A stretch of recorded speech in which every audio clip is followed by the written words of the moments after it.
Welcome to the Patricia Joe Grover Show, where we turn believers into achievers. And today, my guest is Pauline Crawford-Omps, and her story here is she helps have magical conversations between men and women for the best life at work. So fantastic for that. That's needed right now with everybody being so cooped up at home and everything. So Dr. Pauline Crawford-Omps, CEO and corporate Heart International Chief Cultural Officer, and my CEO Crisis Management International best-selling author, speaker, change maker, gender dynamics expert, culture strategist, certified image consultant, magical conversation host, PhD in entrepreneurology, which is the research on wellness cultures in the UK. And with 30 years of entrepreneur history, Pauline is known as the ambassador of magical conversation. She adventured across UK and Asia, Pacific, and the USA, fulfilling her purpose to enable male and female leaders to co-create profitable value creations and people-centered collaborative cultures. Well, there's so much that I can say about you, Dr. Pauline. So, oh my goodness. But right now, in this time, we need to be able to communicate. Key in any relationship. But right now, the male, female, because, we know the story. Men are from Mars. So help us out here with some stuff. Well, it would be fantastic to be here. As a Brit here in America and having traveled around the world, I just adore meeting people. And as you say, communication is absolutely vital. And I think that we talk to each other and sometimes we don't communicate. It sounds like, a crazy situation, but especially at the moment when we've got so many arguments and tortured situations out there that people are not each other about. So it could be about all sorts of different people, but especially between men and women. We know that. We know, as you quoted, that men are from Mars and women are from Venus. I think so much has changed that it's a more, I would say it's a bit like making a cake. The ingredients are different for the cake that we're making today than we did 30 plus years ago when John Gray started that book and that theme. We are different, but we are subtly different to each other within each gender. So women are not all the same, as you know, right, and men are not all the same. But the major difference that's happened over our current situation is that women have increasingly come into business, their own business. They want to be there. But we do have a different life cycle to men. We have children, we have families, we have elderly parents, we have different consciousness to how we deal with what I call about life at work. And I often say that, men have always run business very efficiently for several hundred years, thousands of years. But women and men together will actually create business differently because we need to honor our different lifestyle needs. And so communicating between men and women has to be not only different, it has to change. And of course, we now have a code world, which has changed the way we do things. And so my absolute passion is to move beyond communication to conversation.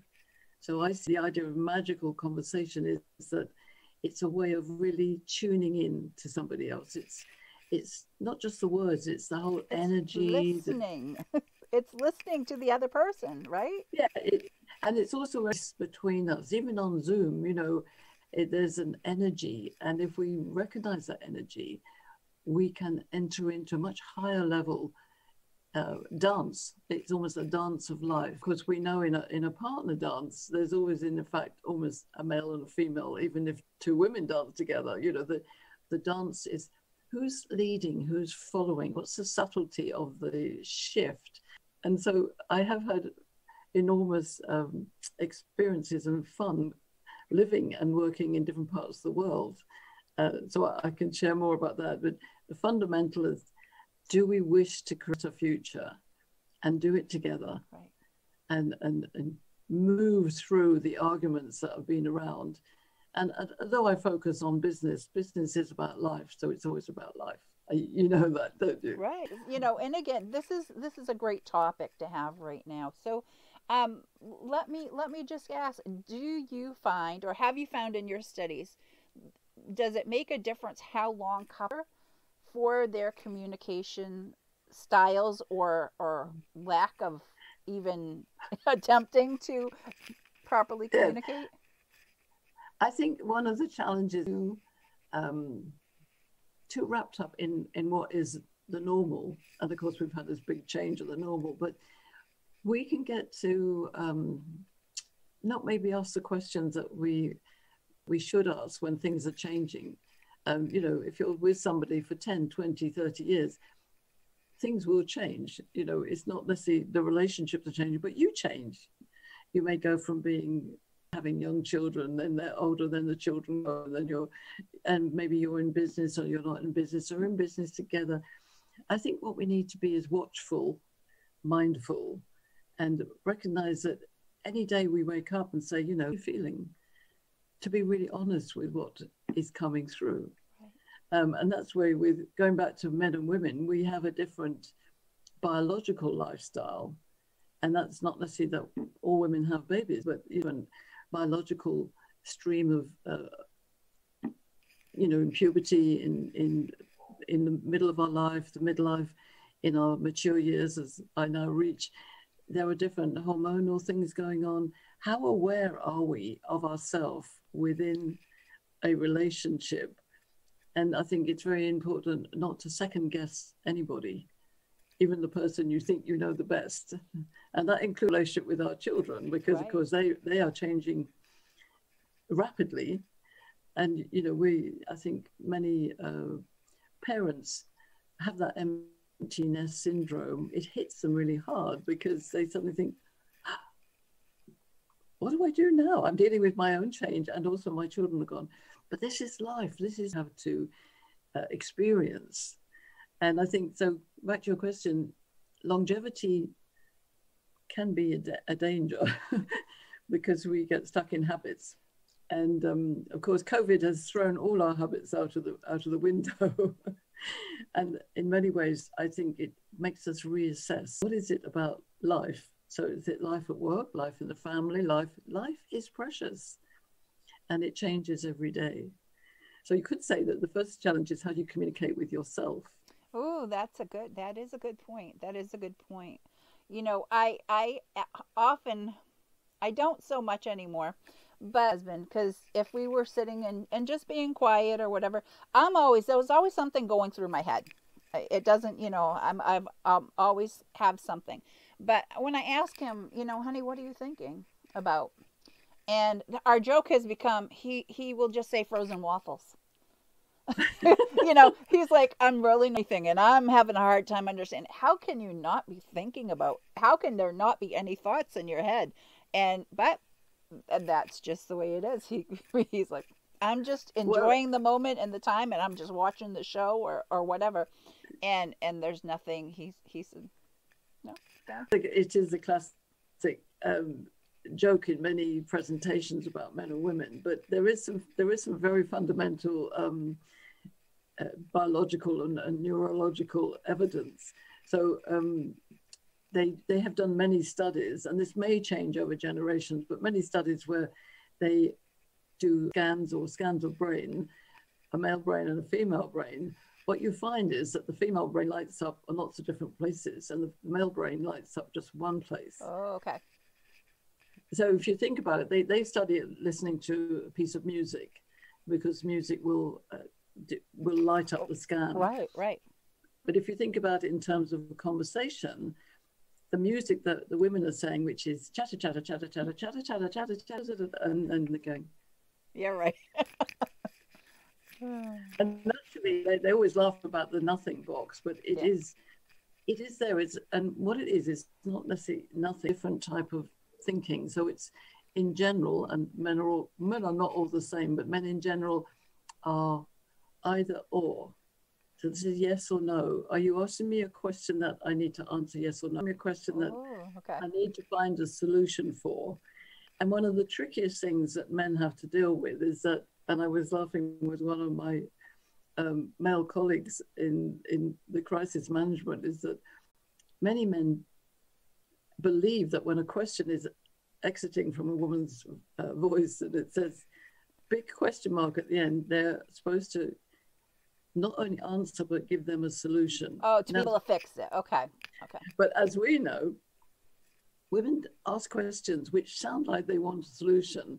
Either they do want it, but they would like it in a bit more time when we've talked about it, or they don't really want it. It's just a way of expressing. The interesting thing is that when we're sitting with other women understand this.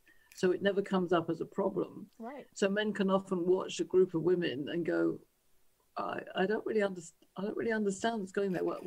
So they rush in and say, look, I can sort that. And all the women go, excuse me? Right. And it's not, and this is where arguments and disruptions can occur. But there's no. And so women are not always asking for an answer.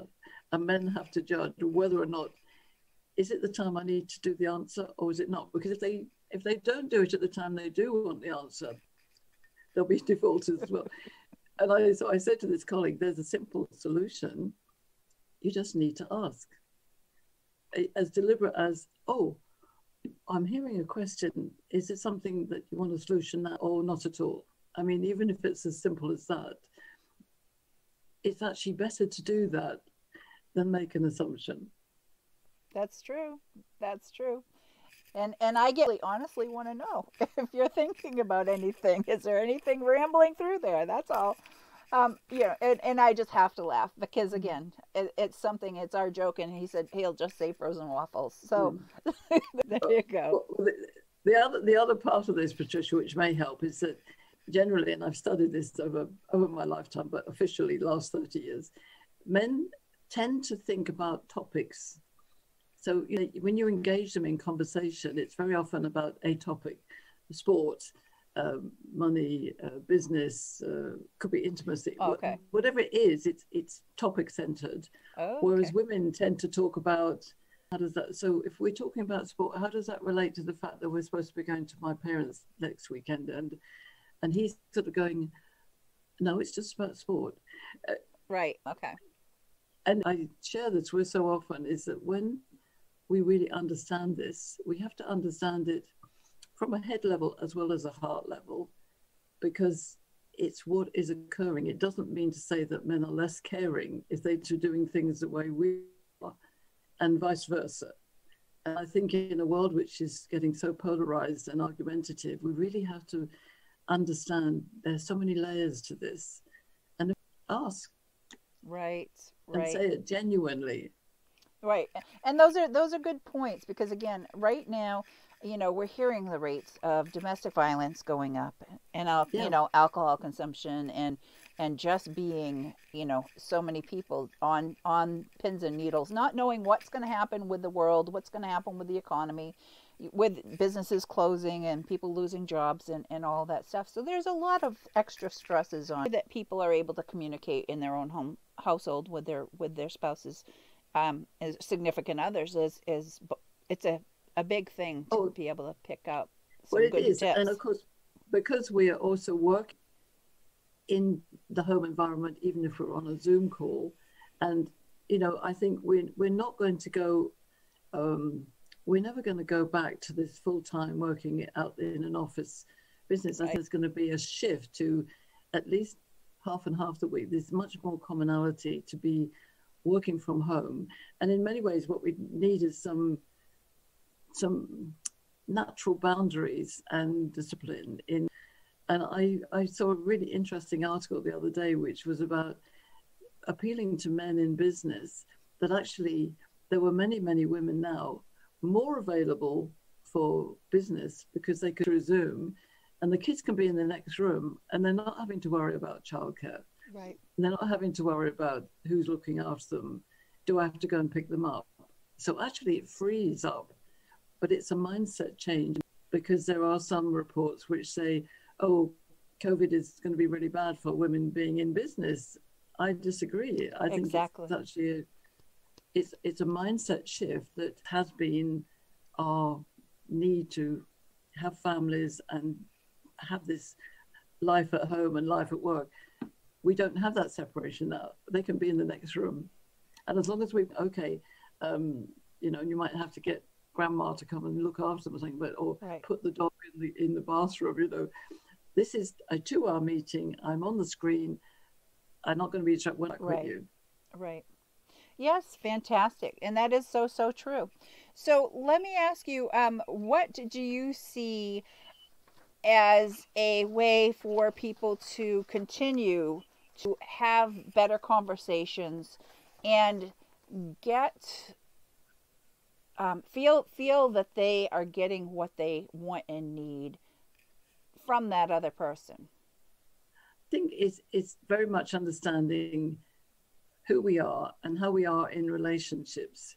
So, you know, generally it's always been said that women work together and build businesses through relationships, build task, and then they build relationships by doing the task. Okay. So in business terms, and now we've got that mixture, I think the key is understanding our differences. The world is different, and this is that the way we are in relationships is also part of business, because the customer, the client, or whoever you're working with, or even the services that come to your front door, these are, and in fact, even before COVID, there was a noticeable shift in the commentary about, you know, we really need to think about people, not just profits, even from huge companies.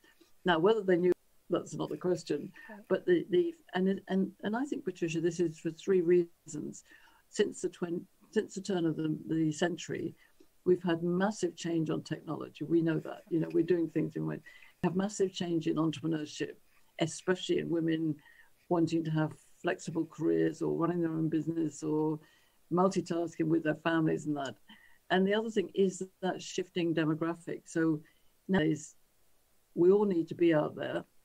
So having a 50-50 business of men and women and all the diversities is actually very feasible.